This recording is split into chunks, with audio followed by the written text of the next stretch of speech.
trying to watch YouTube TV while traveling and hitting a black screen. Let's find out if a VPN can actually solve that problem. YouTube TV is only available in the United States. When you travel outside of the US, or even sometimes within the US, you might run into location errors. YouTube TV uses your IP address to determine your location. A VPN, or virtual private network, masks your real IP address and routes your internet traffic through a server in a location of your choice. So, theoretically, connecting to a US server should trick YouTube TV. First, choose a reputable VPN provider and install their app. Open the app and select a server located within the United States. I'm picking New York here.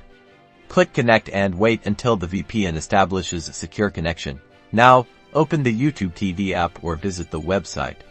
If the VPN is working correctly, you should now be able to stream live TV and on-demand content as if you were physically located in the US. If it still doesn't work, try clearing your browser's cache and cookies, or try connecting to a different US server.